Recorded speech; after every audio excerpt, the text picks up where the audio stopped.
దేవుని స్తోత్రంలో మీ అందరికీ మరొకసారి ప్రభు యేసుక్రీస్తు నామమున పేరిట వందనములు చెల్లించుకుంటాను. 114 కీర్తన మార్చి చదువుతున్నాను. 114 కీర్తన. ఐగుప్తులో నుండి ఇశ్రాయేలు అన్య భాషలు గల జనుల నుండి యాకోబు బయలుదేరి వెళ్ళినప్పుడు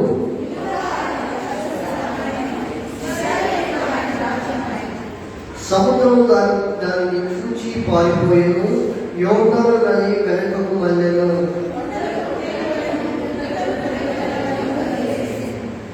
సముద్రమా, నీవు పారిపోవుటకు నీకేమి తటస్థించినది? యోర్దాను, నీవు వెనుకకు మళ్ళటకు నీకేమి తటస్థించినది?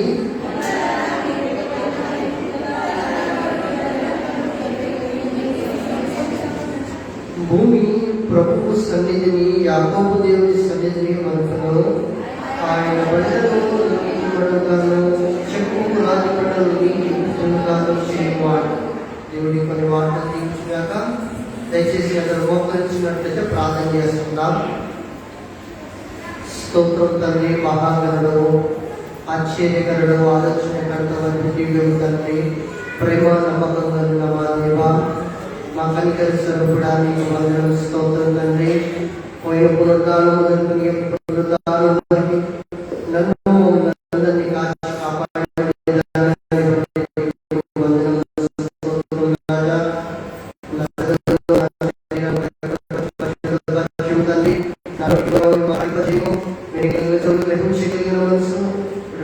అందరికీ దయచేసి మనకి వరకు అందులో యేసుక్రీస్తు నామములో ప్రార్థిస్తున్నాం తండ్రి. హల్లెలూయా.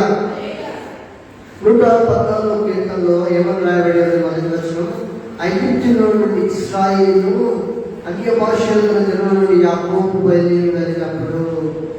ఐగుప్తులో నుండి ఐగుప్తు ప్రాంతంలో ఎవరు నివసించినారో ఇశ్రాయేలు ప్రజలు నివసించినట్టుగా చూస్తున్నాము. వారు బయలుదేరిన సమయము ఇదే మాట గురించి 81 కీర్తన 10వ వచనంలో కూడా రాయబడింది. 81 కీర్తన 10వ వచనం, ఐగుప్తుల దేశముల నుండి నిన్ను రప్పించి నీ దేవుడైన యెహోవాను నేను, నీ నోరు బాగుగా తెరవను, నేను దానిని నింపెదను. హల్లెలూయా. ఐగుప్తు దేశం నుండి నిన్ను తీసుకొచ్చిన దేవుడు ఎవరండి? దేవుడైన యెహోవాను. ఇశ్రాయేలు చూడండి, ఐగుప్తు నుంచి తీసుకొచ్చిన దేవుడు. దేవుడైన యెహోవా దేవుడు, తండ్రి అయిన దేవుడు. అంటే ఇక్కడ బానిసత్వంలో నుంచి, శ్రమల బారి నుంచి, ఇబ్బందుల్లో నుంచి, ఇక్కట్టుల్లో నుంచి విడిపించి తీసుకొచ్చిన దేవుడు. హల్లెలూయా. ఎన్ని సంవత్సరాలంటే మీరు ఐగుప్తు నుంచి బయటికి ఎన్ని సంవత్సరాలు ఉన్నారు? 400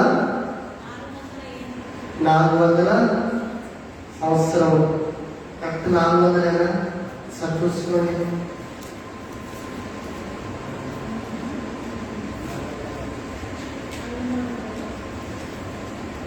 కరెక్ట్ చూసి చెప్పండి.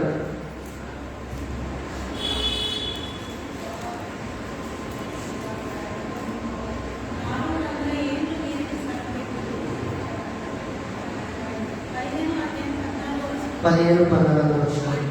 ఆదికాండము 15వ అధ్యాయము 14వ వచనం. వారు 400 ఏళ్ళు శ్రమ పట్టుదురు, వీరు ఎవరికి దాసులవుదురో ఆ జనములకు నేనే తీర్పు తీర్చుదును. హల్లెలూయా. ఎన్ని సంవత్సరాలు అండి? 1 year, 2 years, 10 years, 20 years, 400 years they have suffered under Egyptians. ఐగుప్తీయుల మధ్యన ఎన్ని సంవత్సరాలు అండి? 400 years వారు ఏమైనారు? బానిసత్వంలో ఉన్నారు. ఈ బానిసత్వం నుంచి వారిని విడిపించింది ఎవరండి? దేవుడైన. వారితో అంటే హింసింపబడిన వారు, హింసించిన వారి నుంచి విడుదల దయచేస్తానని వాగ్దానం కూడా దేవుడు ఇచ్చినాడు. హల్లెలూయా. హింస పడుతున్న మీరు మీ హింస నుంచి విడితీసి మిమ్మల్ని విడిపిస్తానన్న దేవుడు కూడా యెహోవానే. కనికరమైన దేవుడు, కృపామయుడు, దయామయుడైన దేవుడు ఈ యొక్క వీరికున్న సమస్యల నుంచి వ్యక్తి చాకిరీ చేసేవారు. చూడండి, వారు చేయవలసిన పని కంటే అధికమైన పని, వారు మోయవలసిన బరువుల కంటే అధికమైన బరువులు వారు మోస్తున్నారు. వారు పెట్టి చాకరీ చేసినారు ఇశ్రాయేలు ప్రజలు. మరి ఇంతటి ఇబ్బందుల నుంచి వారు ఏం చేసినారు? దేవునికి మొరపెట్టుకున్నారు. దేవా మమ్మల్ని విడిపించుము, ఈ శ్రమల బారి నుంచి మమ్మల్ని విడుదల దయచేయి దేవా అని ఎప్పుడైతే మొరపెట్టినారో అప్పుడు దేవుడు వారికి జవాబు ఇవ్వడం మొదలు పెట్టినాడు. హల్లెలూయా. అప్పుడు వారి కొరకు ఎవరిని సిద్ధపాటు చేసినాడు? దేవుడు ఏ ప్రవక్తను పంపించినాడు? మోషేను పంపించినాడు. హల్లెలూయా. వారికి కలిగిన శ్రమల నుంచి, వారిని కలిగిన ఇబ్బందుల నుంచి విడిపించడానికి దేవుడు మోషేను ఎన్నుకున్నాడు. మోషేను ఎక్కడ పంపించినాడు? ప్రాబ్లం ఉన్న దగ్గరికి దేవుడు వ్యక్తిని పంపించినాడా? వ్యక్తి దగ్గరికి ప్రాబ్లం తీసుకొచ్చినాడా? ప్రాబ్లం ఉన్న దగ్గరికి దేవుడు తన వ్యక్తిని పంపించినాడు. హల్లెలూయా. సమస్యను పరిష్కారం చేయటకు, విడుదల కలుగ చేయటకు, వారిని విడిపించడానికి ఈ యొక్క విషయాన్ని దేవుడు ఎన్నుకున్నట్టుగా చూస్తున్నాము. విడిపించడం అనేది అంత సులభమా? అంత ఈజీగా మోషే అనగానే ఫరో తన సైన్యంతో పాటు తీసుకెళ్ళమని చెప్పేశాడా? వినలేదు. పరిమాణం కలిగిన సమస్యలు, కలిగిన ఇబ్బందులను బట్టి, కలిగిన తెగుళ్ళను బట్టి వాటిని భరించలేక అమ్మో అని చెప్పి అప్పుడు ఒప్పుకుంటాడు, తీసుకెళ్ళమంటాడు, మళ్ళీ ఏదో ఒక కారణం చెప్పి ఆపేయడు. ఇట్లా పలుమారు ఇశ్రాయేలు ప్రజలు అందుకున్నట్టుగా చూస్తున్నాం. కానీ చివరికి ఎవరు వచ్చినారు చెప్పండి? నిర్గమకాండంలో ఉంది చూడండి. నిర్గమకాండము 13వ అధ్యాయము 3వ వచనం. మోషే ప్రజలతో ఇట్లను, మీరు దాసు గృహంలో అయిన ఐగుప్తు నుండి బయలుదేరి వచ్చిన దినమును జ్ఞాపకం చేసుకుని, యెహోవా తన బాహుబలము చేత దారిలో నుండి మిమ్మల్ని బయటికి రప్పించినని పులిసినట్టు వినవద్దు. చూడండి, దేవుడు జ్ఞాపకం చేసుకోమంటున్నాడు. మీ ఇబ్బందికరమైన పరిస్థితులు, మీ కట్టుకరస్థితుల నుంచి, సమస్యల బారి నుంచి విడుదల చేసిన దేవుడు ఏమంటున్నాడు? జ్ఞాపకం చేసుకోమంటున్నాడు. హల్లెలూయా. మోషే ఏమని సెలవిస్తున్నాడు? ప్రజలతో, మీరు దాస్యమైన ఐగుప్తు నుండి బయలుదేరి వచ్చినప్పుడు వచ్చిన దినమును జ్ఞాపకం చేసుకొనండి. రిమెంబర్ ద సక్సెస్ అంటే విజయం జ్ఞాపకం చేసుకోండి. దేవుడు ఏ రోజు నీకు విజయం దయచేసినాడు? దేవుడు నీకు ఏ రోజు విడుదల కలిగజేసినాడు? దేవుడు సమస్యల నుంచి ఏ రోజు నీకు విజయం దయచేసినాడు? దేవుడు అనారోగ్యం నుంచి ఏ దినము నీకు స్వస్థపరిచినాడు? నీకున్న ఇబ్బందుల నుంచి, నీకెంత ఇక్కట్టుల నుంచి ఏ దినము నిన్ను దేవుడు లేవనెత్తినాడు? ఆ దినాన్ని జ్ఞాపకం చేసుకోమంటున్నాడు. హల్లెలూయా. అంటే ఒక సంతోషకరమైన దినాన్ని, ఒక ఆనందకరమైన దినాన్ని జ్ఞాపకం చేసుకోమంటున్నాడు. ఏ దినాన్ని జ్ఞాపకం చేసుకోమంటున్నాడు? మీరు దాస్యమైన ఐగుప్తు నుండి బయలుదేరి వచ్చిన దినము అనగా వారి పడిన ఇబ్బందుల నుంచి, శారీరకంగా వారితో గాయాల పడి వారు పనిచేసేటప్పుడు, వారు మోసేటప్పుడు, అదే కాసేపు రెస్ట్ తీసుకుంటే వాళ్ళని ఇబ్బందులు పెట్టి దాడులు చేసి ఐగుప్తు సైన్యం బహుగా హింస పొందిన ప్రజలుగా ఉన్నారు. మరి అటువంటి హింస నుంచి, అటువంటి శ్రమల బారి నుంచి దేవుడు వారి అందరికీ విడుదల చేసిన ఆ దినమును జ్ఞాపకం చేసుకోమంటున్నాడు. ఆ యొక్క సంతోషకరమైన దినము, ఆనందకరమైన దినాన్ని దేవుడు జ్ఞాపకం చేసుకోమంటున్నాడు. హల్లెలూయా. చూడండి, ఈ లోకంలో అన్నిటికన్నా విజయమైనది ఏం చెప్పండి? విజయవంతమైనది ఏం చెప్పండి? సమస్య నుంచి బయటపడడమే. హల్లెలూయా. శ్రమల నుంచి, అనారోగ్యం నుంచి బయటపడడమే గొప్ప విజయం. అనారోగ్యం నుంచి బయటపడడము అదొక గొప్ప విజయం. అప్పుల బాధ నుంచి బయటపడడము అదొక గొప్ప. అప్పులన్నీ తెలియకపోతే ఎలా అనిపిస్తుంది? మనం అంతా ఫ్రీ వర్డ్, టెన్షన్స్ లేవు, విడుదల. చూడండి, నిన్ను విడిపించడానికి దేవుడు సిద్ధంగా ఉన్నాడు. హల్లెలూయా. విడుదల పొందడానికి నువ్వు సిద్ధంగా ఉన్నావా? నీ సమయాన్ని దేవుడికి ఇవ్వడానికి నువ్వు సిద్ధంగా ఉన్నావా?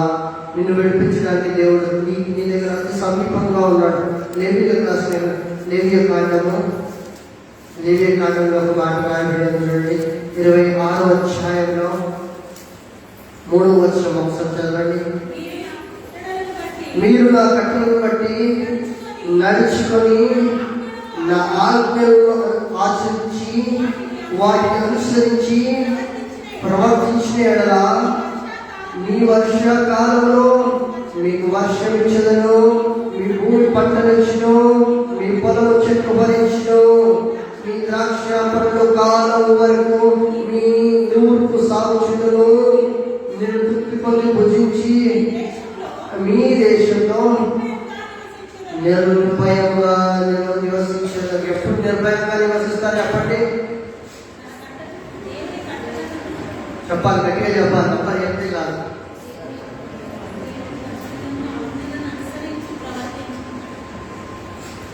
వేటిని వెంబడించాలి, వేటిని అనుసరించాలి, వేటిలో నడుచుకోవాలి, ఏ మార్గంలో నడుచుకోవాలి చెప్పాలి. దేవుని కట్టడిని నడుచుకోవాలి, ఆయన ఆజ్ఞలు వాటిని ఏం చేయాలంట? ఆచరించి ప్రవర్తించాలి. అంటే ప్రవర్తించే ఎడల ఆయన ఆజ్ఞలను ప్రవర్తించి ఆయన ఆజ్ఞలను చూడండి. ఎంతమంది పాటిస్తున్నారు ఎప్పుడు ఆయన ఆజ్ఞలు? చేతులతో ఒకసారి ఎంతమంది పాటిస్తున్నారు అన్నారు? ఎవరు పాటించట్లేదు. ఆయన అందరూ ఏం కోరుకుంటారు చెప్పండి? నిర్భయంగా నివసించాలనుకుంటారు. నిర్భయంగా నివసించాలంటే నువ్వు ఆయన ఆజ్ఞని పాటించాలి. ఆయన ఆజ్ఞల్ని ఆయన యొక్క కట్టడల్ని అనుసరించే వ్యక్తిగా నీవు ఉండాలి. అనుసరిస్తూ నీ యొక్క ప్రవర్తనలో, నీ యొక్క చూపు ద్వారా, క్రియల ద్వారా, నడకల ద్వారా, ఆలోచనల ద్వారా ఈ యొక్క ఆజ్ఞలను పాటించాలి. హల్లెలూయా. నీ ప్రతి ప్రక్రియ ద్వారా దేవుని యొక్క ప్రేమను వ్యక్తపరచాలి. నీ యొక్క అంటే నీ బిహేవియర్ అంతట్లో క్రీస్తు ప్రేమ కనిపించాలి. ఏ ప్రేమ కనిపించాలి చెప్పండి? క్రీస్తు ప్రేమ. ఎందుకు క్రీస్తు ప్రేమ కనిపించాలి చెప్పండి? ఈ లోకపు ప్రేమలన్నీ స్వార్థపూరితమైన ప్రేమలు, ఆకర్షణమైన ప్రేమలు కొంతసేపు ఉంటాయి, అందులో దేశం రాగానే మారిపోతూ ఉంటాయి. అన్ని లోక సంబంధమైన ప్రేమలు. ఈ లోక సంబంధమైన ప్రేమల కన్నా మిన్నైన ప్రేమ యేసయ్య ప్రేమ. నిన్ను నన్ను అనాది కాలంలోనే దేవుడు ప్రేమించి తన ప్రియ కుమారుడైన యేసుక్రీస్తు వారిని మనిషి కుమారుడి అనగా ఈ యొక్క లోకానికి మరియ కడుపులో జన్మించడానికి పంపించింది పరిశుద్ధాత్మ ద్వారా దేవుడే. హల్లెలూయా. ఎందుకు? నీతో నాతో సహవాసం చేయడానికి, అంటే మన అతిక్రమములను తొలగించడానికి, మన పాపములను కడగడానికి, మన ఈ లోకంలో పాపములు శాపములు జీవిస్తున్న నిన్ను నన్ను సజీవ లెక్కలో లెక్కించడానికి, ఒక నీతి, ఒక మార్గంలో, ఒక సత్యములో, క్రీస్తు అనే సత్యములో నీవు నడవడానికి, సత్యాన్ని తెలుసుకోవడానికి క్రీస్తుని పంపించినాడు. క్రీస్తుని లోకానికి పరిచయం చేసినాడు. నీకు నిత్య జీవం ఇవ్వడానికి, నీకు పరలోకానికి మార్గం చూపించడానికి యేసుక్రీస్తు వారిని లోకానికి పంపించినాడు. మరి యేసుక్రీస్తు వారు వచ్చి చేసిందేంటి? ఆయన ప్రేమను వెల్లడిపరిచినాడు, రాజ్య సువార్తను ప్రకటించినాడు, పరలోకానికి మార్గం చూపించినాడు. నీకు నుంచి నీవు చేసిన తప్పు నుంచి నేను చేసిన ఈ యొక్క తప్పులు, దోషములను, అపరాధములన్నీ ఆయన శిలువ మీద, మ్రాను మీద మరణించినాడు. అంతకన్నా మించిన ప్రేమ ఈ లోకములో ఎక్కడా లేదు. హల్లెలూయా.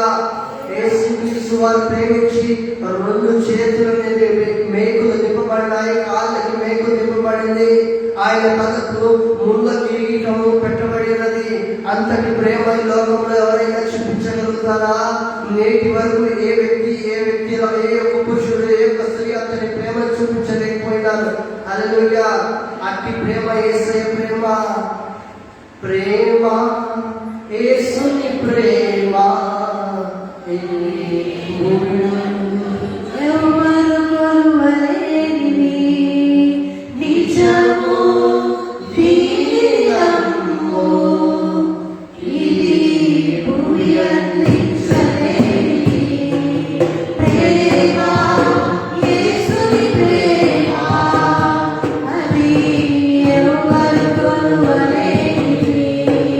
నిజము దీని నమ్ము, ఇది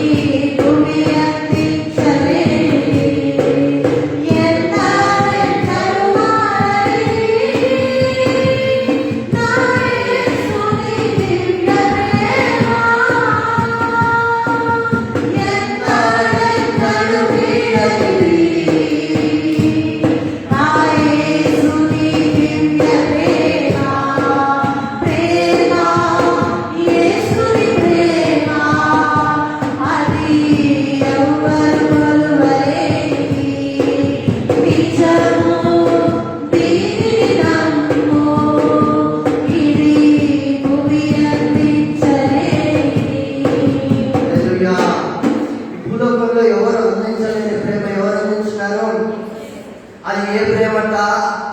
నిజమైన ప్రేమ, భూమ్యందు ఎవరు అందించలేని ప్రేమ. ఆ ప్రేమ దేవుడు యేసుక్రీస్తు వారు ఇచ్చినారు. హల్లెలూయా. ఆ ప్రేమను నువ్వు కొనుక్కోవాలి. ఏ ప్రేమ కొనుక్కోవాలి చెప్పండి? నీ హృదయాన్ని ఇచ్చి కొనుక్కోవాలి. మరి కొనుక్కోమంటే డబ్బు తెచ్చి కొనుక్కోవడం కాదండి. కొనుక్కోవడం అంటే సొమ్ము నుంచి కొనుక్కుంటూ వచ్చేది కాదండి. యేసు ప్రేమ ఏమిస్తే వస్తుంది చెప్పండి? చాక్లెట్లు, కేకులు, గిఫ్ట్ ఇస్తే వచ్చే ప్రేమ కాదు యేసే ప్రేమ. ఎక్స్చేంజ్ చేసుకుంటే వచ్చేది కాదండి ప్రేమ. ఏం చేస్తే వస్తుంది? యేసుని ప్రేమ. ఏం చేస్తే మనం దేవుని ప్రేమను పొందుకోగలుగుతాము? ఆయన ఆజ్ఞలను పాటించినట్లయితే, ఆయన కట్టడలను నువ్వు అనుభవించినట్లయితే, నీవు ఆయన మార్గంలో నడిచినట్లయితే, నీ ప్రవర్తన అంతటిలో ఆయన లక్షణాలు నీలో ఉన్నట్లయితే ఆ ప్రేమను నీవు పొందుకోగలుగుతావు. నీ పొలంలో నీవు దీవింపబడతావు. వర్షాకాలంలో వర్షం వస్తుంది, పొలంలో ఫలం వస్తుందంట. మరి ఇవన్నీ నువ్వు నిర్భయంగా జీవించగలుగుతావు.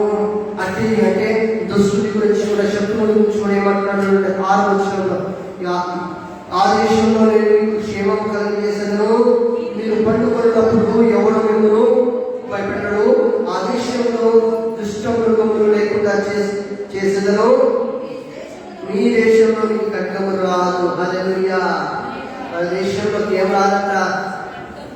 ఎప్పుడు రాదంట? నీవైన మార్గంలో జీవించినట్లయితే, ఆయన ఆజ్ఞలను, ఆయన కట్టడను అనుసరించినట్లయితే నీ దేశం మీదకి ఏం రాదంట? ఖడ్గము రాదంట. చూడండి, దేవుడు ఎంతటి ఆజ్ఞిస్తున్నాడో చూడండి. దేశానికి ఖడ్గం రాదంట, నీ దేశానికి క్షేమం కలుగుతుందంట. ఇంకో మాట అంటాడు, ఇంకేమంటాడు? మీరు మీ శత్రువులను తరుమెదరు, వారు మీ ఎదుట ఖడ్గం చేత పడెదరు. మీలో 500 100 మందిని తరుముదురు, 100 మంది 10,000 మందిని తరుముదురు, మీ శత్రువులు మీ ఎదుట ఖడ్గం చేత కూరుదురు. చూడండి, శత్రువుపై కూడా దేవుడు ఇక్కడ విజయాన్ని చూపిస్తున్నాడు. హల్లెలూయా. when you participate in war, అంటే యుద్ధంలో నువ్వు పోరాడితే, యుద్ధంలో నీకు దేవుడు ఇచ్చే విజయాన్ని, అంటే ఇక్కడ ఎంతమందిని చూపిస్తున్నాడు? 5 ఎంతమంది తరగలుగుతారట? 100 మంది. 100 మంది 10,000 మంది. హల్లెలూయా. అటువంటి బలాచులుగా దేవుడు మారుస్తాడు. అటువంటి అభిషేకం, అటువంటి శక్తి దేవుడిలో ఉంటుంది. హల్లెలూయా. ఈ శక్తిని నువ్వు పొందుకోదు. కేవలం మనం చేయాల్సింది ఏం చెప్పండి? What we need to do? ఆజ్ఞలు పాటించాలి. I obey the God commandments అంటారు కదా. You need to follow the God commandments. What God is saying. ఆయన యొక్క ఆజ్ఞలను పాటించమని సెలవిస్తున్నాడు. నేను నమ్ముతామంటే ఆజ్ఞలను నమ్మడం కాదండి, వాటిని నీ యొక్క ప్రక్రియలో, నీ ప్రవర్తనలో మార్పు రావాలి. క్రీస్తులోకి వచ్చినావంటే క్రీస్తు ప్రేమ నీలో కనిపించాలి, అతి క్రియ నీలో కనిపించాలి, ఆ నీతి మార్పు నీలో కనిపించాలి. ప్రభువైన యేసుక్రీస్తు అన్ని లోకాశలు, శరీరాశలు అందరికీ ఉంటాయి. యేసుక్రీస్తు వారు అట్లాంటి ఆశలు ఏమైనా కనిపించినాయా? ఏ ఆశ కనిపించలేదు. తను రిక్తునిగా చేసుకున్నాడు. చూడండి, తన శిష్యులకు మాదిరికరంగా ఉండడానికి తను ఏం చేసినాడు? శిష్యుల పాదాలు కడిగినాడండి. హల్లెలూయా. నా కాళ్ళు ఎందుకు కడుక్కున్నావు యేసయ్య అని అడిగితే పేతురు ఏమన్నాడు? నాతో నీకు పాలు కావాలంటే కాళ్ళు కడిగించుకోవాలని అన్నాడు. హల్లెలూయా. అంటే ఆయనతో సహవాసం ఉండడానికి మనం ఏం చేసుకోవాలి? తగ్గించుకోవాలి. మన ఆత్మ, మన యొక్క శరీరం, మన దేహము ఆయనకు సమర్పించుకొని మనం ఆయన మార్గంలో నడవాలని వాక్యం సెలవిస్తున్నది. చూడండి, 9వ వచనం. ఏలియాగా నేను మిమ్మల్ని కటాక్షించి నీకు సంతానం ఇచ్చి మిమ్మల్ని విస్తరింపజేసి మీతో నేను చేసిన నిబంధనను స్థాపించదను. అంటే ఇక్కడ దేవుడు ఇచ్చిన ఆజ్ఞను, దేవుడు ఇచ్చిన ప్రామిస్ ని నెరవేరుస్తానంటాడు. హల్లెలూయా. ఎప్పుడు ఈ యొక్క మన జీవితంలో ఆయన ప్రామిస్ ఎప్పుడు నెరవేరుతుంది చెప్పండి? ఆయన ఆజ్ఞల్ని, ఆయన కట్టడిని అనుసరించి నడుచుకునేవాడు. హల్లెలూయా. మనం నడుచుకుంటావా? ఈ రోజు నుంచి ఆయన ఆజ్ఞలను ఆయన యొక్క కట్టడిలో నడవడానికి ప్రయత్నం చేయండి. 114 కీర్తనలో 2వ వచనం ఏమని సెలవిస్తుంది? యూదా ఆయనకు పరిశుద్ధాలను ఆయను, ఇశ్రాయేలు ఆయనకు రాజ్యమాయను. ఈ వాక్యం గురించి కూడా ఇశ్రాయేలు ఆయనకు రాజ్యం, ఇశ్రాయేలు ప్రజలు ఆయన రాజ్యమైనట్టుగా ఉంది. యూదా ఆయనకు పరిశుద్ధ స్థలం. మరి పరిశుద్ధ స్థలం ఎక్కడ ఉన్నది? నిర్గమకాండం తీసుకున్నట్లయితే 19వ అధ్యాయంలో ఒక మాట చూస్తున్నాం. నిర్గమకాండం 19వ అధ్యాయం 5-6 వచనాలు ఒకసారి. కాగా మీరు నా మాట శ్రద్ధగా విని నా నిబంధనలను అనుసరించి నడిచిన ఎడల మీరు సమస్త జనుల్లో నాకు స్వకీయ సంపాద్యమవుతారు. మనం ఎవరి సంపాద్యమవుతాం? ఎవరి స్వకీయమవుతాం? అంటే ఎవరి సొత్తైన ప్రజలమవుతామట? చెప్పండి. మనం దేవుని ప్రజలమని పడతాం. దేవుని స్వకీయ సంపాద్యం అంటే దేవుని యొక్క బెనిఫిట్, దేవుని యొక్క సంపాద్యం అంటే దేవుని యొక్క సంపద అవుతామని అర్థం. ఇక్కడ నా మాట శ్రద్ధగా విని నా నిబంధనలను అనుసరించిన ఎడల మీరు సమస్త జనులలో నాకు స్వకీయ సంపాద్యం అవుతారంట. హల్లెలూయా. మరి ఎవరికి నువ్వు క్యాష్ అవుతావు? లోకంలో ఏమంటారు చెప్పండి? స్త్రీలైన వారని ఏమంటారు? My husband is my cash అంటారు. కొందరంటారు, అందరు కాదు. కొందరు పురుషులు ఏం చేస్తున్నారు? నేటి తరంలో ఒకప్పుడైతే my husband is my cash అనేవారు. నేటి తరంలో కూడా జనులు ఎలా అయిపోయినారంటే my wife is my cash అనేవారు వచ్చేసినారు. బిఫోర్ మ్యారేజ్ అంటే పెళ్లికి ముందు మై వైఫ్ ఈజ్ మై, పెళ్లి తర్వాత my husband is my cash. నువ్వు ఎవరికి క్యాష్గా ఉండాలని వాక్యం సెలవిస్తుంది. దేవునికి నువ్వు స్వకీయ జనము, నువ్వు ఎవరికి సంపాద్యంగా ఉండాలి. నీ యొక్క ధనముగాను, నువ్వు ఒక ఆశీర్వాదంగాను, దేవుని సొత్తుగాను ఉండాలని వాక్యం సెలవిస్తుంది. ఆయన మాటలు శ్రద్ధగా వాటిని ఏం చేయాలంట? అనుసరించి నడుచుకోవాలంట. హల్లెలూయా. ఆయన మాటలను అవలంబించుకోవాలి మన జీవితంలో. మనం ఎవరికి సంపదంగా ఉండాలి, ఎవరికి బెనిఫిట్గా ఉండాలి, నీ వల్ల ఎవరికి లాభం ఉండాలి? చెప్పండి ఒక మాట చెప్పండి. దేవుడికి లాభం ఉండాలి. హల్లెలూయా. నీ వల్ల ఎవరికి లాభం ఉండాలి? దేవునికి లాభం ఉండాలి, దేవుని మహిమకు లాభం ఉండాలి, మందిరానికి లాభం ఉండాలి. హల్లెలూయా. దేవుని యొక్క పరిచర్యకి నువ్వు లాభకరంగా ఉండాలి అన్నది దేవుడు కోరుతున్నాడు. నువ్వు ఆయన మార్గంలో ఆయన మాటలు విని నువ్వు అవలంబించి నడుచుకునే ఎలా ఆయనకి నువ్వు ఎలా ఉంటావట? స్వకీయ సంపదగా ఉంటావట. ఎంతమంది ఆశిస్తున్నారు దేవుడికి స్వకీయ సంపదగా ఉండడానికి? హల్లెలూయా. దేవుడి కుటుంబాలను దీవించుగాక. స్వకీయ సంపదగా ఉండాలంటే దేవుడికి చూడండి, పిల్లలైన వారు ఎప్పుడు స్వకీయ సంపదలు అవుతారో వారి తల్లిదండ్రులకి చెప్పండి. వారు చదువుతూ వారు ఎప్పుడైతే ఉద్యోగాలకు వెళ్తారో అప్పుడు మాట వింటట్లయితే అప్పుడు వారు స్వకీయ సంపదగా వారి తల్లిదండ్రులు మార్చబడతారు ఈ లోకంలో. ఒకవేళ నువ్వు దేవుని ఆజ్ఞలు నిన్ను, నీ కుటుంబము, నీ పిల్లలు ఉద్యోగాలు చేస్తున్నారు, నీ యొక్క దేవుని నీవు ప్రార్థన చేస్తున్న దేవునికి, నీవు దేవునికి నమ్మిన దేవునికి, నీ పిల్లలు, నీ కుటుంబం, నీ సంతానం అందరూ దేవుని యొక్క స్వకీయ సంపద కావాలంటే ఏం చేయాలి చెప్పండి? ఆయన మాటలు శ్రద్ధగా విని వాటిని ఎందు అనుసరించాలి. హల్లెలూయా. అప్పుడు చెప్పవచ్చు, నేను నా ఇంటి వారు యెహోవాను ఎప్పుడు సేవిస్తాము? అందరూ చేస్తారు, అందరి ఇళ్ళకి వాక్యం పెట్టేసుకుంటారు, అందరూ ఈ ఒక వాక్యాన్ని బాగా వాడుకుంటున్నారు. మరి నిజమైన అంటే నిజంగా నీ కుటుంబము దేవుడిని కొనియాడే కుటుంబంగా ఉన్నదా? కుటుంబ ప్రార్థన చేసుకునే కుటుంబంగా ఉన్నదా? అంటే కుటుంబంలో ప్రార్థించుకునే వారిగా మీరు మీ యొక్క పిల్లలు, మీ యొక్క తల్లిదండ్రులు, మీ యొక్క ఫ్యామిలీ దేవుడిని కొనియాడుతున్నారా? మందిరంలో కొనియాడుతున్నారా? సమాజంలో కొనియాడే వారిగా ఉన్నారా? సువార్తను ప్రకటించే వారిగా ఉన్నారా? మరి దేవుడికి ఎప్పుడు బెనిఫిట్ అవుతావు? దేవుడికి ఎప్పుడు స్వకీయ సంపద అవుతావు? నీవు ఆయన యొక్క మార్గంలో అంటే ఆయన రాజ్య సువార్తను ప్రకటించినప్పుడు నీవు ఆయన సువార్తను ఏం చేయాలి చెప్పండి? ప్రకటించాలి. ఏది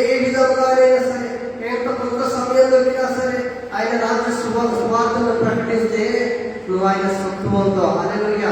చూడండి, ఒక కంపెనీ ఒక ప్రోడక్ట్ రిలీజ్ చేసింది అనుకోండి, ఆ ప్రోడక్ట్ మీకు ఇచ్చి ఏం చేస్తారు? మార్కెటింగ్ పీపుల్ ఇచ్చి ఏం చేస్తారు చెప్పండి? సేల్ చేయమంటారు. సో వాళ్ళు మాకు ప్రోడక్ట్ మొత్తం తెలుసా అని వాళ్ళు ఆఫీస్లో కూర్చుంటా ఊరుకుంటారా? నిజమా? ఈ ఏరియా లిస్ట్ అవుట్ చేస్తా, ఈ ఏరియాకి వెళ్ళాలి. ఈ ఆఫీస్ అంటే ఏ ఒక్క ఆఫీస్, ఒక పెయింట్ కంపెనీ అయితే ఆ పెయింట్ అంటే హార్డ్వేర్ షాప్స్, పెయింట్ షాప్స్ ఏవైతే ఏ లొకేషన్ ఉన్నాయో వాటన్నిటికీ కొటేషన్ పంపిస్తారు. ఈ మార్కెటింగ్ బాయ్ వాళ్ళకి ఎక్స్ప్లెయిన్ చేయాలి, ఈ ప్రోడక్ట్లో ఇంత డిస్కౌంట్ వస్తుంది, ఇంత బెనిఫిట్ వస్తుంది. ఇవన్నీ చెప్పినప్పుడు ఒక సేల్, ఒక ప్రోడక్ట్ నోట్ చేసుకొని వారు ఈ ప్రోడక్ట్ మేము తీసుకుంటామని ఒక కన్ఫర్మేషన్ ఇచ్చినప్పుడు, అడ్వాన్స్ పే చేసినప్పుడు, అప్పుడు ఆ మార్కెటింగ్ వ్యక్తి ఎవరికి బెనిఫిట్ అవుతాడు? ఆ ఒక కంపెనీకి చెమాలి. హల్లెలూయా. నీవు కూడా యేసుక్రీస్తు యొక్క రక్తాన్ని, యేసుక్రీస్తు యొక్క శరీరాన్ని పుచ్చుకుంటున్న నీవు, ఆయన యొక్క విలువైన వాక్యాన్ని తీసుకుంటున్న నీవు ఎంతమందికి ఆయన గురించి రాజ్య సువార్తను ప్రకటిస్తున్నావు. నువ్వు ప్రకటించినప్పుడు వారు మారి దేవుడు మందిరానికి వచ్చినారనుకోండి, అది ఎవరికి స్వకీయ సంపద. హల్లెలూయా. అర్థమవుతుందా నేను చెప్పే మాట? నేను చెప్పే వాక్యం మీకు అర్థమవుతుందా? స్వకీయ సంపద అనగానే సంతోషం వచ్చేసింది, అవును నేను అన్నావు. ప్రాక్టికల్గా చూసేసరికి ఏం గుర్తొస్తుంది? ఒక్కరమైన స్వకీయ సంపదగా లేము. ఎప్పుడవుతామండి మనం స్వకీయ సంపద? ఒక్కరినైనా ఆయన రాజ్యాన్ని నడిపించినప్పుడు, ఒక్కరికైనా సువార్తను, ఒక 100 మందికైనా సువార్త ప్రకటిస్తాం. ఒక 10 మంది అయినా వారమా? 10 మంది అయినా దేవుడు మందిరం కాదా? ఈ మందిరం కాదండి, ఏ మందిరానికి వెళ్ళినా సరే ఎక్కడొస్తుంది నీకు సంపద? నువ్వు సంపదగా ఎవరు మారుతావు? దేవునికి మారుతావని. హల్లెలూయా. నువ్వు సొంత ఊర్లో అయినా సరే, మేము పుట్టిన గ్రామం అంటారు కదా, పుట్టిన గ్రామంలో అయినా సరే సువార్తను ప్రకటించాలి అని వెళ్ళాలి. చూడండి, హాలిడేస్ రాగానే వెకేషన్స్కి వెళ్ళడం కాదు, హాలిడేస్ రాగానే ఎంటర్టైన్మెంట్స్, హాలిడేస్ రాగానే ఉద్యోగాలు వచ్చే లీవ్స్ రాగానే ఊర్లోకి వెళ్ళడం, పిండి వంటలు చేసుకోవడం, ఇవన్నీ తర్వాత సంగతి అండి. ఆయన రాజ్యం సువార్తను ప్రకటించడానికి సిద్ధపడు, ఆయన స్వకీయ సంపద కావడానికి నువ్వు సిద్ధపడు అని వాక్యం సెలవిస్తుంది. నువ్వు క్రియారూపకంగా దేవుని యొక్క స్వకీయ సంపదగా మారాలి. హల్లెలూయా. చూడండి, ఇంకొక మాట చూడండి, 25వ అధ్యాయం 8వ వచనం.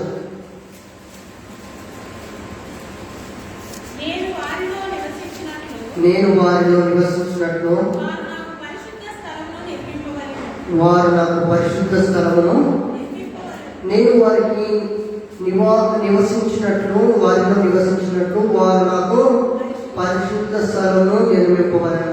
చూడండి, పరిశుద్ధ స్థలాన్ని నిర్మింపాలంటే ఏంటంటే, ఇక్కడ మందిరము 9వ వచనంలో నేను నీకు కనపరచు విధముగా మందిరం యొక్క ఈ రూపమును, దాని ఉపకారణములన్నిటి రూపమును నిర్మింపవలను. వారు తుమ్మకరతో ఒక మందసంతో చేయవలను. దాని పొడవు 2 మూరలు నార, దాని వెడల్పు 3 నార, దాని ఎత్తు 3 నార. హల్లెలూయా. దేవుడు ఏమని సెలవిస్తున్నాడు? వారిలో నివసించినట్లు వారు నాకు పరిశుద్ధ స్థలము నిర్మింపవలను. హల్లెలూయా. ఈ యొక్క మాట మన మందిరంకి అనుకోండి, చెప్పండి. దేవుడు మనలో నివసించాలంటే ఒకటే సువార్త ప్రకటించాలని చెప్పినాము. మనం ఆయన సొత్తై ఉన్నాం కాబట్టి, ఆయన యొక్క సంపదగా మనము, ఆయన యొక్క సంపదగా సంపాదించే సంపదగా ఉండాలంటే సువార్త ప్రకటించాలని చెప్పినాము. మనము ఆయన యొక్క పరిశుద్ధ, ఆయన యొక్క నేను వారిలో దేవుడు మనలో నివసించాలని ఏం చేయాలంట? చెప్పండి ఒక్క మాట. పరిశుద్ధ స్థలాన్ని నిర్మించాలి. పరిశుద్ధ స్థలం అంటే మందిర నిర్మాణం. హల్లెలూయా. మందిర నిర్మాణం అంటే చెప్పండి, గోడలు కట్టేటప్పుడు కానీ మీ యొక్క సహాయం, మందిరపు కిటికీలు కట్టేటప్పుడు, కిటికీలు వేసేటప్పుడు కానీ మీ యొక్క సహాయం, వాటిలో మీరు మీ యొక్క సహాయాన్ని చేయాలని వాక్యం సెలవిస్తుంది. హల్లెలూయా. మీలో దేవుడు నిలిచి ఉండాలంటే, మీతో దేవుడు సహవాసం చేయాలంటే, అదే మాట కదండి. ఒకసారి చదవండి, 8వ వచనం. నివసించినట్లు, నేను వారిలో నివసించినట్లు వారు నాకు పరిశుద్ధ స్థలంలో నిర్మింపవాళ్ళు. నిర్మింపవాలి కదా, అంటే నిర్మింపాలంటే ఏంటి? చెప్పండి, కట్టాలి. నీ యొక్క సహాయం మందిరం కట్టేటప్పుడు ఇదే ఆర్థికంగా సహాయం లేదనుకో, కట్టేటప్పుడు ఏం చేయాలి? మట్టో రాళ్ళో ఏదో ఒకటి పోయాలి. నీ యొక్క పాత్రగా, నీ యొక్క సహాయంగా. ఎందుకు ఈ పనులని చేయాలి? ఎందుకు మేము మందిరంకి డబ్బులు ఇవ్వాలి? కిటికీలకి తలుపులకు మేము ఎందుకు డబ్బులు ఇవ్వాలంటే దేవుడు వాక్యం సెలవిస్తుంది, దేవుడు నీలో నివసించాలన్నట్లయితే. హల్లెలూయా. కొంచెం కష్టంగా ఉంది కదా, ఒక్కరిద్దరే అన్నారు హల్లెలూయా, అందరూ లేకపోతున్నారు. అబ్బో హల్లెలూయా అంటే పేర్లు రాసేసుకుంటారు. హల్లెలూయా ఎక్కడ చెప్పండి, హల్లెలూయా, దేవుడికి స్తోత్రం. హల్లెలూయా. మరి నిర్మింపాలంటే, దేవుడు మనలో నివసించాలంటే మనమందరం ఏం చేయాలి? మందిరానికి మనం సహాయం చేయాలి. మందిరం కట్టడమేనా, మందిరంలో కావాల్సిన వాయిద్యాల నుంచి కూడా మన వంతు సహాయం చేయాలి. హల్లెలూయా. మందిరంలో ఉన్న కొలతలు, మందిరంలో ఉన్న అవసరతలు, మీ ఇంట్లో ఉండే అవసరతలు మీరు తీర్చుకోరా? ఎండాకాలం వస్తే ఏం తెచ్చుకుంటారు? కుండ తెచ్చుకుంటారు, అంతేనా? ఫ్రిడ్జ్లో వాళ్ళు ఫ్రిడ్జ్ లేని వారు కుండ ఏర్పాటు చేసుకుంటారు. మరి మందిరానికి కూడా ఏం ఏర్పాటు చేయాలి? ఉండలేదా? ఇంకా చాలా ఉన్నాయి. హల్లెలూయా. మనకు కావాల్సిన వాయిద్యాలలో కావాల్సిన ఇన్స్ట్రుమెంట్స్ ఎన్నో ఉన్నాయి. వాటి భారం మన మీద ఉన్నది. దేవుడు మిమ్మల్ని ప్రేరేపించిన కొలది. ఈరోజు వాక్యం వింటున్నాను కదా, నిర్మింపబడాలంటే, అవును నిజంగా నిర్మింపబడాలంటే నువ్వు నిర్ణయం తీసుకుంటే నిర్ణయం తీసుకుంటే నువ్వు చేయగలుగుతావు. నీ వల్ల అవుతుందా? అవుతుంది.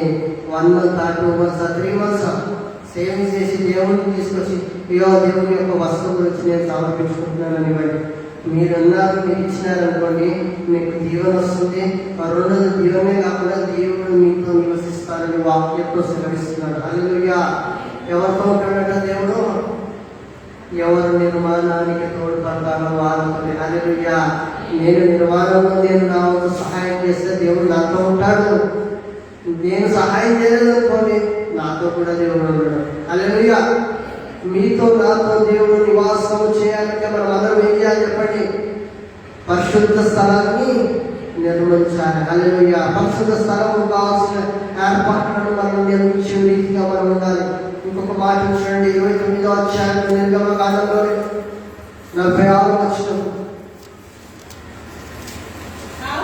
కావున నేను వారి మధ్య నివసించినట్లు ఐగుప్తు దేశం నుండి వారిని వెలుపలికి రప్పించి తమ దేవుడైన యెహోవాను నేనే అని వారు తెలుసుకుందరు. నేను వారి దేవుడినైనా.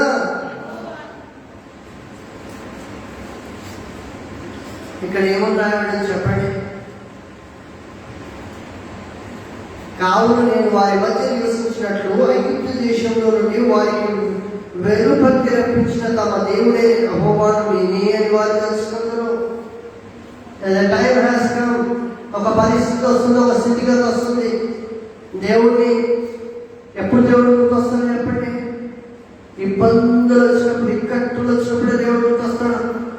ఇశ్రాయేలు ప్రజలను కూడా, వారు కూడా ఈ యొక్క దేవుని సన్నిధిలో నుంచి, అంటే ఐగుప్తు వారు అనుభవించిన శ్రమల్లో నుంచి బయటకు వచ్చిన తర్వాత పలుమార్లు దేవుని మర్చిపోయే రీతిగా ఉంటారు. పలుమార్లు దేవుని సంగీటి వారిగా, గురిటి వారిగా ఉంటారు.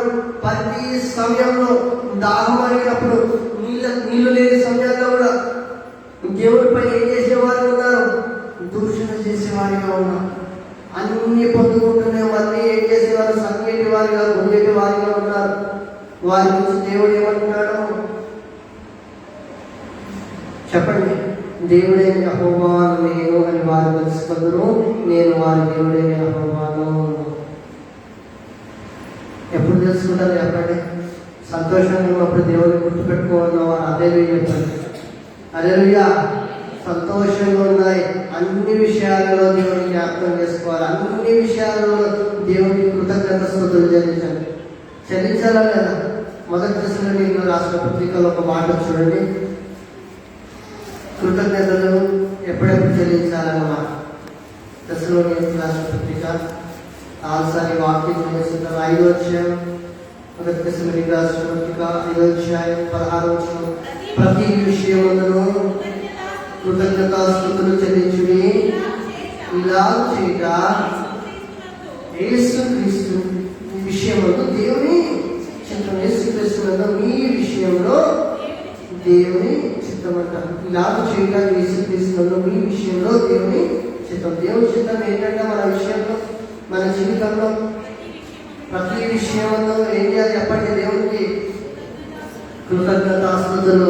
మన ఇబ్బందులు, మన కష్టాల్లో, మన సమస్యలు, ప్రతి విషయంలో ఆనందంలో ఉన్న, కష్టాల్లో ఉన్న, దుఃఖంలో ఉన్న దేవుని జ్ఞాపకం చేసుకోవాలి. హల్లెలూయా. దేవునికి కృతజ్ఞతాస్తుతులు చెల్లించాలి. ఎంత కష్టకాలం వచ్చినా ఈ రోజు వరకు నిన్ను నన్ను దేవుడు సజీవంగా ఉంచిన దేవునికి హల్లెలూయా కృతజ్ఞతలు చెల్లించాలి. అనుదినము కృతజ్ఞతలు చెల్లించాలి. నువ్వు ఆయన కృతజ్ఞతమైన జీవితంలో జీవించాలి. You need to be thankful to the God who has given you the life. దేవుడు జీవితాన్ని ఇవ్వడమే కాదు, నిన్ను కాపాడుతున్న దేవుడు, నిన్ను రక్షిస్తున్న దేవుడు, నిన్ను సంరక్షిస్తున్న దేవుడికి నువ్వేం చెల్లించాలి? కృతజ్ఞతాస్తుతులు. హల్లెలూయా. కీర్తన గ్రంథం 114వ అధ్యాయం 3వ వచనం ఒకసారి చదవండి. సముద్రము దాన్ని చూసి పారిపోను. చూడండి, సముద్రము దాన్ని చూసి పారిపోయే సమయం ఎప్పుడు వచ్చింది? యోర్దాను నది వెనుకకు మళ్ళీందంట. సో యోర్దాను నది ఎప్పుడు వెళ్ళింది? సముద్రము ఎప్పుడు పారిపోయింది. నిజంగా సముద్రం పారిపోయినట్టుగా ఉందా? చూద్దామా ఎక్కడ పారిపోయిందో. నిర్గమకాండంలో చూడండి 14వ అధ్యాయంలో, నిర్గమకాండం 14వ అధ్యాయం 21, 22 వచనాలు చూడండి. మోషే సముద్రం వైపు వచ్చి చెప్పగా యెహోవా ఆ రాత్రి అంతయు బలమైన తూర్పు గాలి చేత సముద్రము తొలగించి దాని ఆరిన నీళ్ళగా చేస్తాడంట. హల్లెలూయా. మోషే సముద్రం వైపు వచ్చి చెప్పగా యెహోవా ఆ రాత్రి అంతయు బలమైన తూర్పు గాలి చేత సముద్రము తొలగించి దానిని ఆరిన నీళ్ళగా చేస్తాడు. హల్లెలూయా. చూసారా? దేవుని భక్తుడు, దేవుని యొక్క ప్రవక్త చేయి దాప్తేమని చెప్పండి. హల్లెలూయా. ఎంతటి గొప్ప ట్రికే కదా.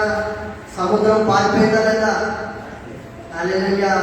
సముద్రం దూరం తూర్పు గాలి చేత సముద్రం రేపబడి పక్కకి వెళ్ళిపోయింది. ఆ నేల ఎలా అయింది? ఆరిన నేలగా మార్చబడింది. హల్లెలూయా. చూడండి, సముద్రం పారిపోవడం ఏంటి అంటే ఆ వాక్యం చదవగానే మీకు కూడా కొద్దిగా డౌట్, సందేహం వచ్చి ఉండవచ్చు. ఆ సందేహం ఇక్కడ క్లియర్ అయిందా లేదా?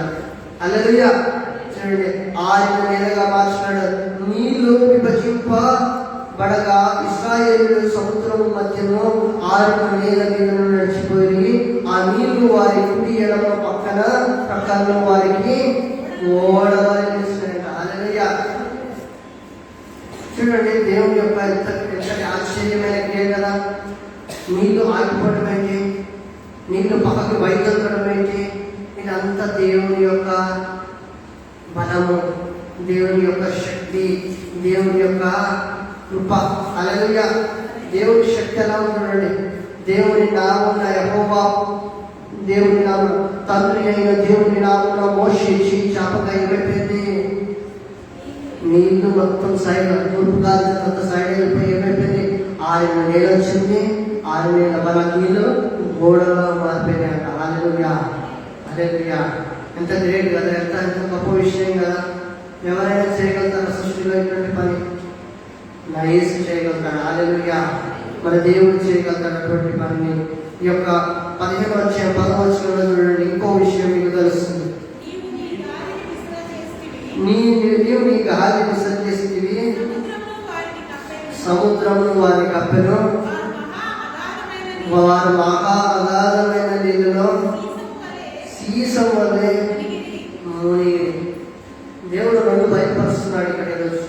ఒకటి, ఇశ్రాయేలు ప్రజల పట్ల ఉన్న కనికరము, మోషే ద్వారా తన భక్తుల ద్వారా ఉన్న కనికరము. మోషే ప్రార్థన చేయగా నీళ్ళన్నీ ఏమైపోయినాయి? సైడ్కి వెళ్ళిపోయినాయి. మరి అదే నీళ్ళు మోసే ఇశ్రాయేలు ప్రజలు దాటి వెళ్ళగా ఎవరి మీదకి వచ్చినాయి? ఎవరిని ఉంచివేసినాయి? ఐగుప్తీయులు. హల్లెలూయా. చూడండి, దేవుని నమ్మిన ప్రజలు ఏమవుతారు? రక్షింపబడతారు. దేవుని మీద విశ్వాసం ఉంచిన ప్రజలు ఏమవుతారు? సురక్షితంగా దాటి వెళ్తారు ఆగిన నేలపైన. దేవునికి వ్యతిరేకంగా ఉన్న ప్రజలు, దేవునికి విరోధంగా ఉన్న ప్రజల పరిస్థితి ఏమని చెప్పండి? సముద్రం వారిని కప్పిన వారు మహా అగాధమైన నీళ్ళలో ఏమైంది? ఇక్కడ కూడా దేవుడు అదే మాట్లాడుతున్నాడు. నీవు నీ గాలిని విసర్జిస్తేవి. 2 గాలిలు వచ్చినాయి. అప్పుడు తూర్పు గాలి వచ్చింది. ఆ తూర్పు గాలి వల్ల ఏమైంది? సముద్రం ఒక దారి ఉంచింది. చూడండి, ఆ దారిలో నుంచి వారు వెళ్ళగలిగినారు. మరి అదే గాలి వచ్చింది ఇక్కడ కూడా ఈ పక్షాన. మరి ఏం చేసింది? దేవుని ముంచి వేసినట్టుగా చేయించింది. ఒకరిని రక్షిస్తుంది, ఒకరిని ముంచి వేస్తుంది. ఎవరైతే దేవుని నామమున రక్షింపబడ్డారో వాళ్ళందరూ రక్షింపబడ్డారు. ఎవరైతే దేవునికి విరోధంగా ఉన్నారో, దేవుని ప్రజలను హింసించే వారిగా ఉన్నారు, దేవుని ప్రజల మీద దాడి చేసే వారిగా ఉన్నారు, ఐగుప్తు ప్రజలు, వారి పరిస్థితి ఏమైంది? దేవుడు దాన్ని విసర్జేయగా వారందరూ ఏమైపోయినారు? సముద్రం వారిని కప్పేసిందంట. వారు మహా అగాధమైన నీళ్ళలో సీసం వలె అయిపోయినారంట. చూడండి, నీళ్ళలో సీసం ఉంటుందా? ప్లాస్టిక్ అయితే వెళ్తుంది, సీసం అయితే ఏమవుతుంది? మునిగిపోతుంది. సీసం కంపల్సరీ మునిగిపోదు, ఎందుకంటే అది వేయకుండా కాబట్టి. అదే ప్లాస్టిక్ అయితే తేలుతుంది. మరి దేవుడు వీరిని ఎందుకు రక్షించినాడు, వారిని ఎందుకు రక్షించలేదు? ఒక కారణం, ఇశ్రాయేలు ప్రజలకు మోషే తోడై ఉన్నాడండి. హల్లెలూయా. ఇక్కడ ఐగుప్తీయులకు మోషే లేడు, ఫరో ఉన్నాడు. ఏమైంది? దేవునికి వ్యతిరేకమైన వ్యక్తి, దేవుని నమ్మని వ్యక్తి, దేవునికి విరోధంగా ఉన్న వ్యక్తి, దేవుని ప్రజలు హింసించిన వ్యక్తికి ఏ జవాబు వచ్చింది చూసారా? 2 జవాబులు ఉన్నాయి. ఒకటి రక్షించే దేవుడిని కనిపిస్తున్నాడు, ఒకటి హింసించే దేవుడు కూడా కనిపిస్తున్నాడు. హల్లెలూయా. ఏ దారి? 2 దారులు ఉన్నాయి. ఏ దారిని మెచ్చుకుంటున్నావు? మోషే దారిని మెచ్చుకోవాలన్నట్లయితే హల్లెలూయా, యేసుక్రీస్తు దారి, యేసుక్రీస్తు ఆజ్ఞలను నడుచుకొని అనుసరించిన ఎడలా, ఆయన మాటలను శ్రద్ధగా విన్న ఎడలా నిర్భయంగా ఉంటావు, ధైర్యంగా ఉండగలుగుతావు. నువ్వు చేసే పనిలో, నీ పనిలో నీకు ఫలం అనేది వస్తుంది, అభివృద్ధి అనేది వస్తుంది. అభివృద్ధి ఫలమే వస్తుందా? సంతోషం కూడా నీకు వస్తుంది. హల్లెలూయా. నీ సమస్యల నుంచి నీకు విడుదల దయచేస్తాడు. నీకున్న ఇక్కడి ఇబ్బందుల నుంచి దేవుడు విడుదల దయచేస్తాడు. ఇదే మాట గురించి యెహోషువ గ్రంథంలో ఒక మాట రాయబడింది. యెహోషువ గ్రంథము 3వ అధ్యాయం ఒక మాట. 3వ అధ్యాయంలో నిబంధన మందసం గురించి 2 మాటలు చూసుకుందాం. 3వ అధ్యాయము 14 నుంచి చదువుదాం. సర్వలోకనాథుడైన యెహోవా నిబంధన మందసమును మోయి యాజకుల అరకాల్లో యోర్దాను నీళ్లను ముట్టగానే, యోర్దాను నీళ్లు అనగా ఎగురు నుండి పారు నీళ్లు ఆపబడి ఏకరాశిగా నిలిచెను. కోతకాలం అంతయు యోర్దాను దాని గట్ల మీద పొర్లిపారును. నిబంధన మందసమును మోయి యాజకులు జనులకు ముందుగా వెళ్ళగా, యోర్దాను దాటుటకై జనులు తమ గుడారుల నుండి బయలుదేరి, అప్పుడు ఆ మందసమును మోయివారు యోర్దానులో దిగిన తర్వాత మందసమును మోయు యాజకుల కాళ్ళు నీటి అంచున మునగగా, పైనుండి పారు నీళ్లు బహు దూరమున సారేతాను వద్దనున్న ఆదాము పురమునకు దగ్గరగా ఏకరాశిగా నిలిచెను. లవణ సముద్రమును అరాబా సముద్రము వరకు పారునవి బొత్తిగా ఆపబడెను. జనులు ఎరుపు ఎదుటను దాటగా యెహోవా నిబంధన మందసమును మోయాబు యాజకులు యోర్దాను మధ్య ఆరిన నేలలో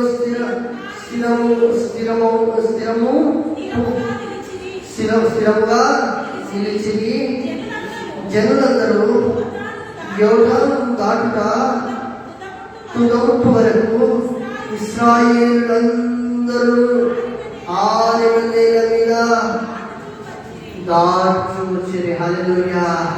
ఇంత గొప్పటి క్రియ చూడండి. దేవుని యాజకులు నిబంధన మందసం మోసేటప్పుడు వారు ఎరుకో నుంచి బయలుదేరి వెళ్ళేటప్పుడు ఈ యొక్క సముద్రము నీళ్ళని దాటి వెళ్తారు. మరి దేవుడు ఏం చేసినాడు? వాటిని సముద్రాన్ని నీళ్ళని చెప్పండి ఏకరాశిగా చేసినాడు. వీళ్ళు నడుస్తుంటే కింద ఏం తాగుతుంది? ఫస్ట్ నీళ్ళు తాగినాయి. యాజకులు పాదములు పెట్టగానే ఏం తాగినాయి? అరికాలకి నీళ్లు తాగినాయి. కాసేపు తాగుని ఇంకో 4 గంటలు ఏమగానే ఏమైంది? 6 నెలలు వచ్చింది. హల్లెలూయా. చూడండి, దేవుడు తన యాజకులకు ఈ యొక్క మందసం మోసేటప్పుడు ఇబ్బంది కలిగించలేదు. వారికి దేవుడు తోడుగా ఉన్నాడు. యాజకులు మందసాన్ని మోసుకొని వెళ్తున్నారు. యాజకులు వెళ్తున్నారు, వారి వెనకాల వస్తున్న జనము ఇశ్రాయేలు ప్రజలు. హల్లెలూయా. వారందరూ దాటగలిగినారు. హల్లెలూయా. చూడండి, ఎక్కడి నుంచి ఎక్కడికి దాటారు? చెప్పాలి, గట్టిగా చెప్పాలి. మీకు వాక్యం అర్థమైందని నేను నమ్ముతాను. లేక మళ్ళీ చదివిస్తాను.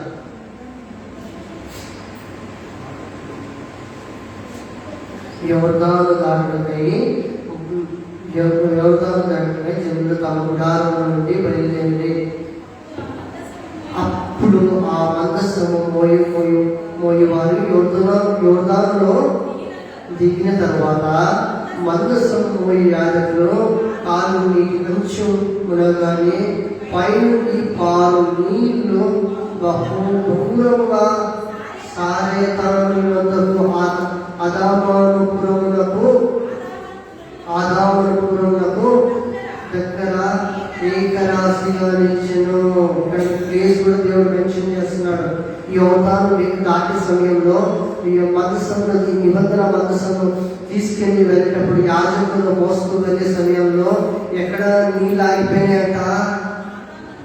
ఆదామునపురము దగ్గర ఏకరాశిగా నిలిచెను. హల్లెలూయా. నీళ్ళు ఎక్కడ ఆగిపోయినాయి? ఫస్ట్ వాటిలో పెట్టేటప్పుడు వాటర్ కలిగినాయి. ఆ తర్వాత ఏమైనాయి? ప్రాంతానికి ఆదాముపురం దగ్గర ఏమైపోయినాయి? నీళ్ళన్నీ ఏకరాశిగా నిలిచిపోయినాయి. వీళ్ళు దాటేంత వరకు, మందసాన్ని మోసుకున్న యాజకులు దాటేంత వరకు, వారితో పాటున్న ఇశ్రాయేలు ప్రజలందరూ దాటే వరకు 15వ వచనంలో జనులు ఎరికో ఎదుటను దాటగా యెహోవా నిబంధన మందసమును మోయు యాజకులు యోర్దాను మధ్య 6 నెలల స్థిరంగా నిలిచి జనులందరూ యోర్దాను దాటుట తుదమట్టుకు ఇశ్రాయేలులందరూ 6 నెలల మీద దాటుచు నిలిచిరి. హల్లెలూయా. చివరి వరకు ఎప్పుడు విషయం వచ్చింది చూడండి. హల్లెలూయా. ముందు మోషే ఉన్నాడా? ఇశ్రాయేలు ప్రజలు ఉన్నారా? 6 నెలల మీద నడవడానికి. హల్లెలూయా. ఇక్కడ యాజకులు ఉన్నారా? ఇశ్రాయేలు ప్రజలు ఉన్నారా? హల్లెలూయా. సమస్య వచ్చిందా? ఇబ్బంది వచ్చిందా? సేవకులు హల్లెలూయా. హల్లెలూయా. దేవుడు చూసుకున్నాడు. మరి దేవుడు మోషేకి తోడైనాడు కాబట్టి ఇశ్రాయేలు ప్రజలు దాటగలిగినారు. దేవుడు యాజకులకు తోడైనాడు కాబట్టి మందసం మోయగలిగినారు. కాబట్టి ఇశ్రాయేలు ప్రజలు దాటగలిగినారు. మరి యాజకులు ముందు పెట్టాలా? ఇశ్రాయేలు ప్రజలను ముందు పెట్టాలి. దేవుడు యాజకులను బట్టి ఇశ్రాయేలు ప్రజల్ని దేవుడు కనికరించాడు. హల్లెలూయా. మీరు కనికరింపబడాలంటే మీ ముందు ఎవరు నడవాలి? అంటే మీ ముందు సెక్యూరిటీ గార్డ్గా నడవాల్సి వస్తుంది. హల్లెలూయా. మీకు కలిగే ఇబ్బందులు, మీకు కలిగే ఇక్కట్లు, అంటే మీకు కలిగే సకాలు దాటి నుంచి విజయం కలగాలంటే మీ దైవదాసులు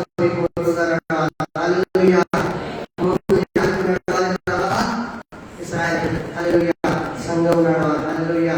చూడండి, ఇంకొక మాట ఉంది. మనం పోయిన వారం చూసుకున్నాం. దావీదు మందసాన్ని తీసుకెళ్ళేటప్పుడు ఒక వ్యక్తి చనిపోయినాడు. మరి ఆయన వ్యక్తి పేరేంటి చూసుకున్నాం కదా పోయిన వారం. గుర్తుందా? మర్చిపోయినారు. ఉజ్జా పేరు ఉజ్జా ఏం చేస్తున్నాడు చెప్పండి? మందసాన్ని జారిపోయేటప్పుడు పట్టుకున్నాడు.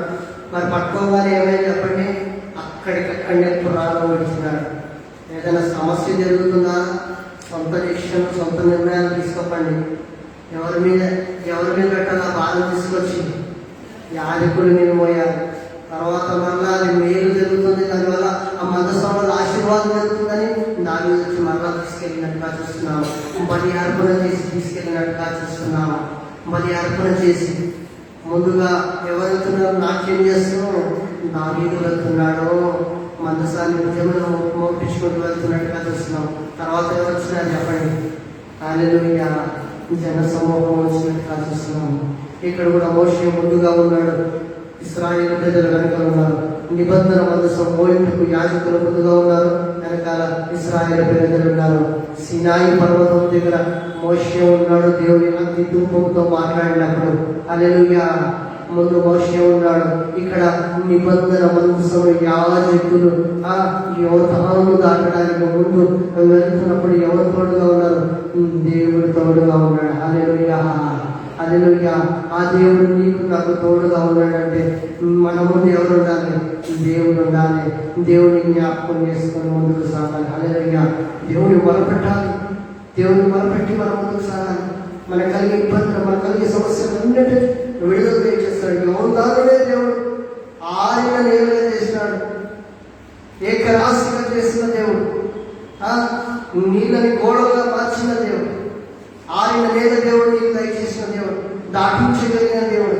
నేను ఈ లోకం నుంచి జయించగలుగుతాను నీవు దేవుని మీద విశ్వాసం ఉంచినప్పుడు. ఆయన ఆజ్ఞలను, ఆయన కట్టడలను అనుసరించి నడుచుకున్న ఎడల నీవు నిబ్బరంగా జీవించగలుగుతావు. నీ పంట పొలములలో తగిన సమయంలో వర్షం వస్తుంది.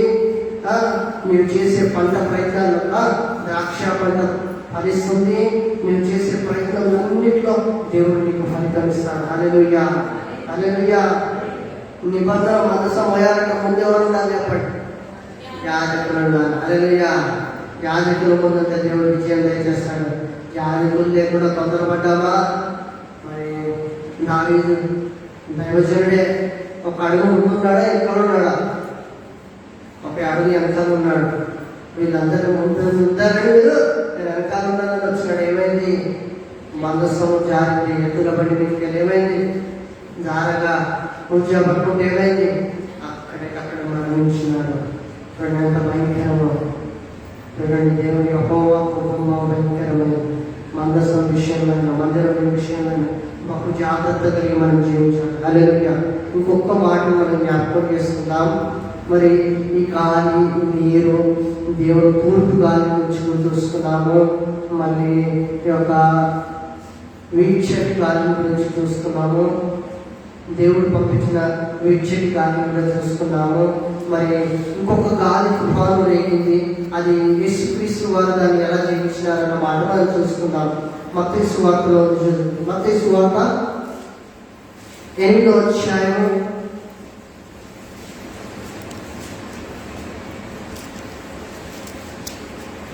8వ అధ్యాయంలో 23వ వచనం నుంచి చదివినట్లయితే, ఆయన దోణ ఎక్కినప్పుడు ఆయన శిష్యులు ఆయన వెంట వెళ్ళి అంతటా సముద్రం మీద తుఫాను లేచినందున ఆ దోణి అల్ల చేత కప్పబడెను. అప్పుడు ఆయన నిద్రించుచుండగా వారు ఆయనకి ఎదురొచ్చి, ప్రభువా, నశించిపోచున్నాము, మమ్మల్ని రక్షించమని చెప్పి ఆయనను లేపిరి. అందుకు ఆయన, అల్ప విశ్వాసులారా ఎందుకు భయపడుతున్నారు? వారు చెప్పి లేచి సముద్రం మిక్కిలి నిమ్మలమాయెను. హల్లెలూయా. చూడండి, యేసుక్రీస్తు వారు దోణి ఎక్కి, అంటే దోణి అనగా పడవ ప్రయాణం చేస్తున్నారు. యేసుక్రీస్తు వారు ప్రయాణం చేస్తున్నప్పుడు ఏమొచ్చింది చెప్పండి? సముద్రంలో ఏమొచ్చింది చెప్పండి? నాకు యేసయ్య తోడున్నాడు, నీకు తోడుగా ఉన్నాడు, నువ్వు విశ్వాసం కలిగి ఉండాలి. నేను సమస్తము జయించగలుగుతానంటే జయించగలవు. యేసయ్య నీకు తోడుగా ఉన్నాడంటే నువ్వు జయించగలుగుతావు. మన సొంతంగా మనం ఏది సాధించలేము. యేసుక్రీస్తు వారు రెస్ట్ తీసుకుంటారు కదా, మనం పడవ తోలేదామని తోలేస్తున్నారు. వెళ్తున్నారు సముద్ర తీరంలో మధ్యలో ఏమైంది? మధ్యలోకి వెళ్ళగానే అల్లలు లేక పడవ కింద మీద అల్లల చేత అల్లల తాకిడికి ఏమైంది? భయము వణుకుడు వచ్చింది శిష్యులకి. మారు మనసు పొందిన వ్యక్తులే, దేవుని శిష్యులు నిలబడిన వారే, అన్ని దేవుని వాక్యం తెలిసిన వారే, వాళ్ళు ఏం లేదు తెలియండి. సమస్య రాగానే విశ్వాసం లేదు. అందుకే దేవుడు అంటున్నాడు, దేవుడు వచ్చిన తెలిసిన అయ్యా మేము నశించిపోతున్నాము, మమ్మల్ని రక్షించులని ఆయన చెప్పి ఆయన లేపి అందుకు ఆయన అల్ప విశ్వాసం ద్వారా ఎందుకు భయపడుతున్నారని వాళ్ళతో చెప్పి లేచి గాలిని సముద్రం తిప్పగా మిక్కిలి నిమ్మలమైన. హల్లెలూయా. చూడండి, గాలిని సముద్రాన్ని శాసించగలిగిన దేవుడు, అట్టి శక్తిమంతుడు యేసయ్య. హల్లెలూయా. చూడండి, యేసుక్రీస్తు వారు గాలిని సముద్రం గతించగలిగినారు కదా. ఏమైంది? ఆటోమేటిక్గా సముద్రంలో వచ్చిన తుఫాన్ ఏమైంది? సైలెంట్ అయిపోయింది. హల్లెలూయా. తుఫాను చంపేది, ముంచేంత తుఫాన్ వచ్చింది. ముంచేంతటి సమస్యలు వస్తాయి. అయ్యో మన వాళ్ళని జయించలేమన్నటువంటి సమస్యలు మీ జీవితంలో, నా జీవితంలో రావచ్చు. కానీ మనం దేవుడి మీద విశ్వాసం కలిగి జీవించినామనుకో జయించగలుగుతాం. హల్లెలూయా. యేసయ్య నామంలో ఏముంది? శక్తి ఉంది. ఒక మాట పాడండి, యేసయ్య నామంలో శక్తి ఉన్నదయ్యా. శ్రీ యేసయ్య నామంలో శక్తి ఉన్నదయ్యా. నమ్మితే చాలు నీవు పొందుకుంటావు శక్తి. నమ్మితే చాలు నీవు పొందుకుంటావు శక్తి. యేసయ్య నామంలో శక్తి ఉన్నదయ్యా. శ్రీ యేసయ్య నామంలో శక్తి ఉన్నదయ్యా. హల్లెలూయా. చూడండి, యేసయ్య నామంలో ఏమని చెప్పండి? శక్తి ఉన్నది. యేసయ్యని గాలిని సముద్రాన్ని గర్భించగలిగిన శక్తి యేసయ్య దగ్గర ఉన్నది. హల్లెలూయా. మరి ఆ యేసయ్య నీ దగ్గర ఉంటే నువ్వు దేనైనా శాసించగలుగుతావు, జయించగలుగుతావు. అట్టి శక్తిని, అట్టి కృపని దేవుడు నీకు నాకు దయచేయడానికి సిద్ధంగా ఉన్నాడు. ఎవరు ప్రార్థన చేసినా దేవుడు మనం ఆనందిస్తాడు, జవాబు చేస్తాడు. పాస్టర్గా ప్రార్థన చేస్తే కాదు, నీవు కూడా దేవుడి మార్గంలో దేవుని యొక్క కట్టడలను చేస్తూ నీ ప్రార్థన కూడా దేవుడు వింటాడు. హల్లెలూయా. ప్రతి ప్రార్థనకు జవాబిచ్చేవాడు. హల్లెలూయా. ప్రతి మొరను ఆలకించేవాడు. వేదన రోదనలో కలిగిన వారిని కూడా దేవుడు విడిపింపగలిగిన వాడు. అట్టి శక్తిమంతుడు. నీవు ప్రేమించవలసింది ఎవరు నేటి దినంలో? హల్లెలూయా. యేసయ్యను ప్రేమించు. యేసుని చూపించి నీకు నాకు ఈ లోకానికి తనంతలా ప్రేమించి తనంతలా అప్పగించుకున్నాడు. హల్లెలూయా. ఆ ప్రేమను నువ్వు సొంతం చేసుకో. యేసయ్య ప్రేమను సొంతం చేసుకో. యేసయ్యను సొంతం చేసుకున్నట్లయితే ఆయన ఆజ్ఞల్ని, ఆయన కట్టడని అనుసరించి పాటించగలుగుతావు. హల్లెలూయా. యాకోబు పత్రికలో ఒక మాట చూసుకొని ముగించుకుందాం. యాకోబు పత్రిక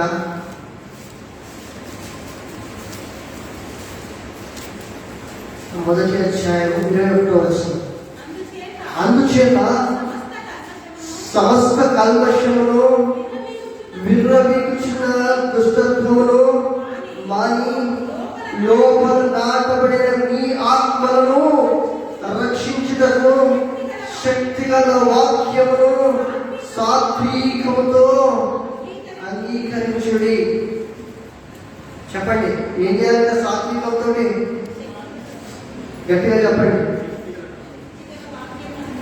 శక్తి వల్ల వాక్యం ఏం చేయాలంట? అంగీకరించాలంట. మరి మీలో నుంచి ఏం తీసేసుకోవాలి చెప్పండి? నీలో నుంచి నాలో నుంచి, అప్పుడు మీలో నుంచి బాగా అవుతుంది. మరి నాలో నుంచి నేను ఏం తీసేసుకోవాలి చెప్పండి? కల్మషములను విర్రవీగుచున్న దుష్టత్వం మానేయాలంట. ప్రతి వ్యక్తిలో ఉంటుంది కల్మషము, ప్రతి వ్యక్తిలో ఉంటుంది విర్రవీగతనము, దుష్టత్వం. దీన్ని ఏం చేయాలి? మానేసేయాలి. మరి దేన్ని పట్టుకోవాలి? లోపల నాటబడిన మీ ఆత్మను రక్షించుటకు, అంటే నీ ఆత్మను రక్షించుటకు, నీ ఆత్మను బలపరుచుకున్నటకు, నీ ఆత్మను సురక్షితంగా ఉంచుటకు శక్తిగల యేసుక్రీస్తు వాక్యమును సాత్వికముతో అంగీకరించి. You need to obey the word of God. నీవు దేవుని వాక్యానికి విధేయురాలువై అంగీకరించాలి. ఆ వాక్యాన్ని నీ హృదయంలో పదిలపరచుకోవాలి. ఇంకొక మాట ఉంటుంది, దేవుడు మార్కు సువార్తలో ఉన్నాడు. మార్కు సువార్త 6వ అధ్యాయంలో రాయబడి చూడండి. మార్కు సువార్త 6వ అధ్యాయము 34వ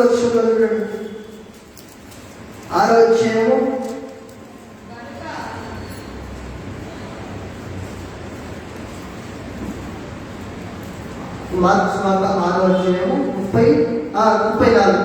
కనుక యేసు వచ్చి ఆ గొప్ప జనసమూహం చూసి వారు కాపర్లేని గొర్రెల వలె ఉన్నందున వారి మీద కనికరపడి వారి అనేక సంగతులను దేవుడు ఏం చేసినాడంటే అనేక సంగతులను బోధిస్తున్న వాక్యాన్ని మనం ఏం చేసుకోవాలి చెప్పండి. శక్తి గల వాక్యాన్ని ఏం చేయాలి చెప్పండి. దేవుడు బోధించిన వాక్యాన్ని ఏం చేసుకోమని చెప్పండి. సాత్వికంగా అంగీకరించాలి. అది నీకు బాధ కలిగిస్తుండొచ్చు, అది నీకు ఇబ్బంది కలిగిస్తుండొచ్చు. నీ హృదయాన్ని ముందు అంటే భారంతో కొట్టినట్టుగా ఉండొచ్చు. దేవుని వాక్యం సూటిగా ఉంటుంది, దేవుని ఆజ్ఞలు సూటిగా ఉంటాయి. నువ్వు చేసిన తప్పుల్ని, నువ్వు చేసిన ఈ వారంలో నువ్వు చేసిన తప్పుల్ని, నువ్వు చేసిన పాపాన్ని నేను గుర్తు చేస్తూ ఉంటాయి వాక్యం వినేటప్పుడు. మరి ఆ తప్పులు అన్నింటినీ మానేసి ఏం చేయాలంట? వాక్యాన్ని అంగీకరించే వారిగా ఉండాలి. మత్తయి సువార్త 11వ అధ్యాయం 29వ వచనంలో మాట చూడండి. నేను సాత్వికుడను దీన మనసు గలవాడు కనుక మీ మీద నా కాడి ఎత్తుకొని నా యొక్క నేర్చుకోండి, అప్పుడు మీ ప్రాణములకు విశ్రాంతి దొరుకును. హల్లెలూయా. మన ప్రాణాలకు విశ్రాంతి దొరకాలంటే ఏం చేయాలి చెప్పండి? దేవుని కాడెత్తుకోవాలి. హల్లెలూయా. దేవుని కాడెత్తుకొని ఎవరి దగ్గర నేర్చుకోవాలంట చెప్పండి? మనుషుల దగ్గర కాదండి నేర్చుకునేది, దేవుని యొక్క నేర్చుకోవాలి. హల్లెలూయా. ఎందుకంటే దేవుడు మిక్కిలి సాత్వికుడట. హల్లెలూయా. దీనుడైన వాడు దేవుడు వేసే. హల్లెలూయా. మనం దీనుడైన వారి మన దేవుడు ఆలకిస్తాడట.